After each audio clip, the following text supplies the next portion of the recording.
जिन्हें पहले कथित तौर पर देशद्रोही के रूप में देखा गया। जी। हाल की कुछ घटनाओं ने, खासकर 2025 की जो हरियाणा बाढ़ का जिक्र है इसमें, हाँ हाँ। उस दौरान उनके अनुयायियों ने जो राहत कार्य किया, जी। उसने उन्हें एक मसीहा के रूप में एक तरह से स्थापित कर दिया है, या यूं कहें कि स्क्रिप्ट ऐसा दिखाने की कोशिश कर रही है। अच्छा। और कहानी यहीं खत्म नहीं होती है। इसमें एक और परत है जो शायद सबसे ज्यादा ध्यान खींचती है। स्क्रिप्ट इस पूरी घटना को सदियों पुराने भविष्यवक्ता नॉस्ट्राडामस, उनकी एक भविष्यवाणी से जोड़ने का प्रयास करती है। ओहो, नॉस्ट्राडामस भी। ये तो वाकई एक मतलब काफी बड़ा दावा हो गया। हाँ, ये वाकई में एक दिलचस्प मिश्रण है। बिल्कुल। तो आज हमारा मकसद यही है कि हम इस डॉक्यूमेंट्री स्क्रिप्ट में जो तर्क दिए गए हैं, जो दावे किए गए हैं और जिस तरह से कहानी कही गई है, उसको समझें। सही। हम ये देखेंगे कि ये स्क्रिप्ट संत रामपाल, हरियाणा की बाढ़ और नॉस्ट्राडामस की वो सदियों पुरानी भविष्यवाणी, इनके बीच आखिर क्या और कैसे कनेक्शन बना रही है, और ये जो नैरेटिव है ये कितना प्रभावी ढंग से बनाया गया है। हाँ, ये समझना जरूरी है कि स्क्रिप्ट अपनी बात किस तरह रख रही है, क्या तर्क दे रही है। चलिए फिर इस स्क्रिप्ट की परतों को खोलते हैं जरा। हाँ। और देखते हैं कि ये कहानी आगे कैसे बढ़ती है। स्क्रिप्ट की शुरुआत ही बहुत नाटकीय है, मतलब एकदम विजुअल है। सोचिए, बाढ़ में डूबे हुए गांव, लोग चीख पुकार रहे हैं, निराशा का माहौल। एक आपदा का दृश्य। हाँ, और फिर अचानक सीन बदलता है। कुछ लोग आते हैं जिन्हें स्क्रिप्ट सेवादार बताती है। जी। वो पाइप, मोटर, खाने पीने का सामान लेकर पहुंचते हैं और राहत कार्य शुरू कर देते हैं। अच्छा। और स्क्रिप्ट तुरंत एक विरोधाभास, एक कॉन्ट्रास्ट खड़ा करती है कि जिसे कभी व्यवस्था ने देशद्रोही कहा था, आज वही और उसके अनुयायी स्क्रिप्ट के अनुसार हाँ। जीवन द्रोह यानी जीवन के विनाश से बचाने वाले रक्षक बन गए हैं। ये शुरुआत ही मतलब ध्यान खींचने वाली है। स्क्रिप्ट लिखने वाले ने सीधे इमोशंस पर हिट किया है।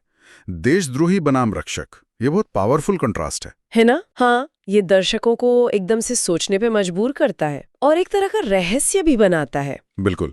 ये सीधे संत रामपाल जी महाराज की तरफ इशारा है और सवाल भी खड़ा करता है कि क्या ये सब सिर्फ इत्तेफाक है, या फिर जैसा कि स्क्रिप्ट आगे दावा करेगी, ये किसी बड़ी योजना या भविष्यवाणी का हिस्सा है। ये नैरेटिव सेट करने का एक क्लासिक तरीका है देखा जाए तो। बिल्कुल। इसके बाद स्क्रिप्ट 2025 में हरियाणा में आई उस बाढ़ का जिक्र करती है, विनाशकारी बाढ़, जिसका असर बहुत भयानक बताया गया है। स्क्रिप्ट के शब्दों में कहें तो हजारों घर बह गए। बाप रे। लाखों एकड़ फसलें बर्बाद हो गईं। गांव के गांव जैसे नक्शे से मिट गए हों। लोगों का दर्द, बेबसी, इसका काफी मार्मिक चित्रण है। और यहीं पर स्क्रिप्ट अपना मुख्य तर्क रखना शुरू करती है। वो इस बात पर बहुत जोर देती है। किस बात पर? कि जहां सरकारी मदद या तो पहुंची ही नहीं या बहुत देर से और कम पहुंची। अच्छा। वहीं संत रामपाल जी महाराज के अनुयायियों ने बिना किसी सरकारी मदद के, बिना मीडिया कवरेज के, चुपचाप और बहुत बड़े पैमाने पर मतलब राहत कार्य किया। स्क्रिप्ट में ये बात बार बार दोहराई गई है। पाइप, मोटर, जनरेटर, राशन, दवाइयाँ, यहाँ तक कि पशुओं के चारे तक का जिक्र है। और ये भी कि अनुयायियों ने कथित तौर पर अपनी जेब से खर्च करके ये सब पहुंचाया। हाँ, ये कि सब बिना किसी दिखावे या प्रचार के किया गया। जी। इसे अनुयायियों की मानवता की निस्वार्थ सेवा और उनके गुरु के प्रति उनकी जो आस्था है, उसके सबूत के तौर पर पेश किया गया है। यहाँ दिलचस्प बात यह है कि स्क्रिप्ट कैसे इस राहत कार्य को सिर्फ मानवीय सहायता नहीं दिखाती, बल्कि लगभग एक दैवीय हस्तक्षेप जैसा चित्रित करती है। अच्छा, कैसे? वो ऐसे कि सरकारी तंत्र की जो कथित विफलता है, उसके सामने अनुयायियों की ये जो संगठित और प्रभावी कार्रवाई है, इसे एक नैतिक और यूं कहिए आध्यात्मिक जीत के तौर पर पेश किया गया है। ये नैरेटिव बनाने की कोशिश है कि जब दुनियावी सिस्टम फेल होते हैं तो सच्ची आस्था और निस्वार्थ सेवा ही रास्ता दिखाती है। समझ गया। स्क्रिप्ट इस कंट्रास्ट को बहुत बहुत कुशलता से इस्तेमाल करती है। और फिर आता है स्क्रिप्ट का शायद सबसे विवादास्पद कह लें या रहस्यमयी हिस्सा, नॉस्ट्राडामस का जिक्र। यहाँ से बात और भी मतलब पेचीदा हो जाती है। हाँ, नॉस्ट्रोडामस का नाम आते ही कान खड़े हो जाते हैं। बिल्कुल। स्क्रिप्ट हमें 16वीं सदी के फ्रांस ले जाती है, जहाँ के मशहूर भविष्यवक्ता नॉस्ट्रोडामस, जिन्होंने कथित तौर पर हजारों भविष्यवाणियां की। जी, उनकी वो किताब लेस प्रोफेथिस। हाँ, वही। स्क्रिप्ट उसी किताब की जो 1555 में छपी थी, उसकी एक चौपाई क्वार्ट्रेन उसका हवाला देती है। अंग्रेजी में ये कुछ इस तरह बताई गई है। From the land of 5 rivers will rise a man of simple dress, condemned as a traitor, but later hailed as the savior of mankind. और स्क्रिप्ट इसका हिंदी अनुवाद भी देती है। 5 नदियों की भूमि से एक साधारण वस्त्र वाला व्यक्ति उठेगा, जिसे लोग पहले देशद्रोही कहेंगे, पर वही आगे चलकर मानवता का उद्धारक बनेगा।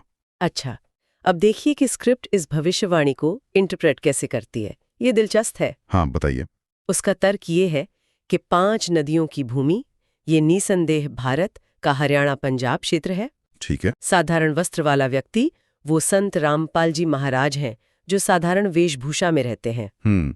जिसे लोग पहले देशद्रोही कहेंगे, ये उनके ऊपर जो कथित झूठे मुकदमे चले, जेल हुई, उसके संदर्भ में है। अच्छा। और आगे चलकर मानवता का उद्धारक बनेगा, ये उनके अनुयायियों ने जो हरियाणा बाढ़ में राहत कार्य किया और उससे जो कथित तौर पर जनधारणा बदली, उसके संदर्भ में है।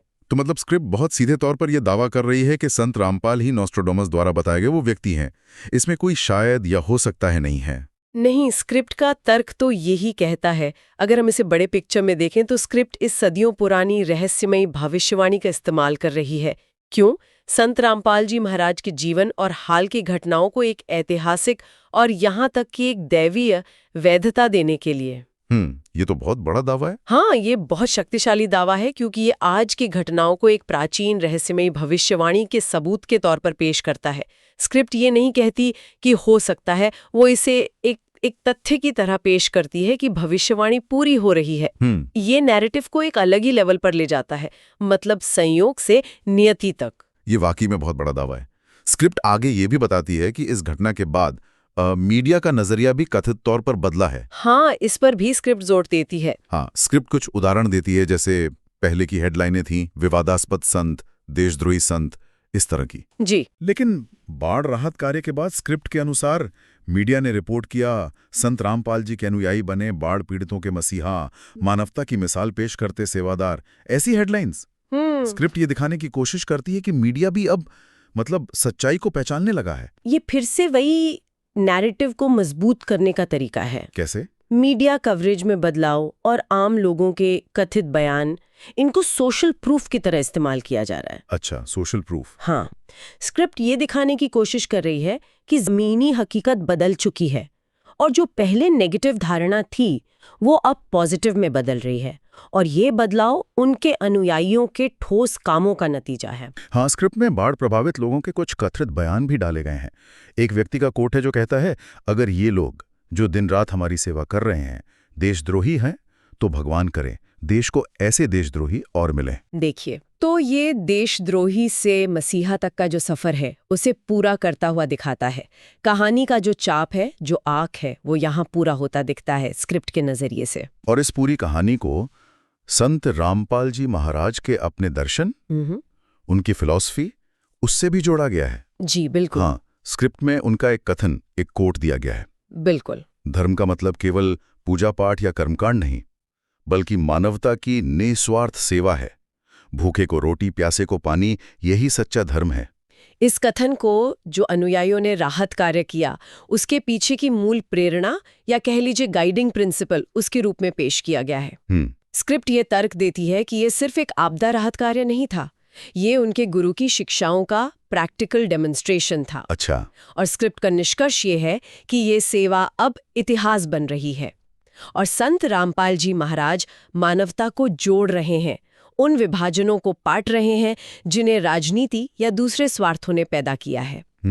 इसे स्क्रिप्ट में महज एक घटना नहीं, बल्कि सत्य के उदय या सत्य के पुनर्जन्म के रूप में दिखाया गया है, जहां कथित झूठ और आरोपों पर आखिरकार सत्य और सेवा की जीत हो रही है। तो कुल मिला के ये स्क्रिप्ट एक बहुत ही मतलब खास नैरेटिव पेश करती है। बिल्कुल। तो हमने इस YouTube डॉक्यूमेंट्री स्क्रिप्ट का विश्लेषण किया। संक्षेप में देखें तो ये स्क्रिप्ट संत रामपाल जी महाराज की कहानी को देशद्रोही से मसीहा तक के सफर के रूप में दिखाती है। इसका आधार 2025 की हरियाणा बाढ़ में उनके अनुयायियों का वो व्यापक राहत कार्य है जिसे स्क्रिप्ट सरकारी विफलता के सामने एक बड़ी मानवीय और आध्यात्मिक उपलब्धि की तरह दिखाती है। और इस पूरी कहानी को एक वजन, एक गहरा अर्थ देने के लिए स्क्रिप्ट इसे नॉस्ट्राडामस की एक 500 साल पुरानी भविष्यवाणी से जोड़ देती है। स्क्रिप्ट का सेंट्रल और सबसे कह सकते हैं जोरदार तर्क यही है हाँ, कि संत रामपाल जी महाराज ही वो भविष्यवाणी में बताए गए व्यक्ति हैं जिनका पहले विरोध हुआ, लेकिन बाद में उन्हें मानवता के उद्धारक के रूप में पहचाना जाएगा। हाँ, स्क्रिप्ट इस दावे पर बहुत मजबूती से टिकी हुई है। तो इन सब का क्या मतलब है स्क्रिप्ट के हिसाब से? स्क्रिप्ट के अनुसार ये ना सिर्फ एक व्यक्ति के बारे में पब्लिक परसेप्शन में एक नाटकीय बदलाव दिखाता है, बल्कि ये एक प्राचीन भविष्यवाणी के सच साबित होने का भी सबूत है, जो सत्य की अंतिम जीत की तरफ इशारा करता है। देखिए, ये स्क्रिप्ट हमें सोचने पे मजबूर करती है कि कैसे घटनाओं को चुना जाता है, कैसे उन्हें एक खास तरतीब, एक क्रम में पिरोया जाता है। सही। और कैसे इंटरप्रिटेशंस जैसे नॉस्ट्राडामस की भविष्यवाणी की व्याख्या, उसका इस्तेमाल करके एक शक्तिशाली नैरेटिव बनाया जा सकता है। बिल्कुल। ये दिखाती है कि धारणा, परसेप्शन कितनी बदलने वाली चीज हो सकती है और कैसे कामों को समय के साथ बिल्कुल अलग नजरिए से देखा जा सकता है, कम से कम उस नजरिए से जिसे ये स्क्रिप्ट पेश करना चाहती है। स्क्रिप्ट का अंत भी काफी सोचने पर मजबूर करने वाला है।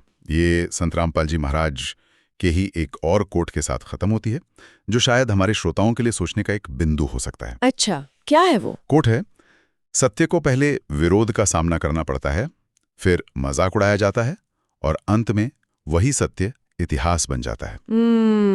ये विचार हमें सोचने पर छोड़ता है कि सत्य, धारणा और इतिहास ये वास्तव में कितने जटिल तरीके से जुड़े हुए हैं और कैसे किसी कहानी को कहने का तरीका ही उसकी सच्चाई को परिभाषित कर सकता है, कम से कम सुनने वालों के लिए तो। बिल्कुल, ये सोचने वाली बात है कि इतिहास कौन लिखता है और कैसे लिखता है।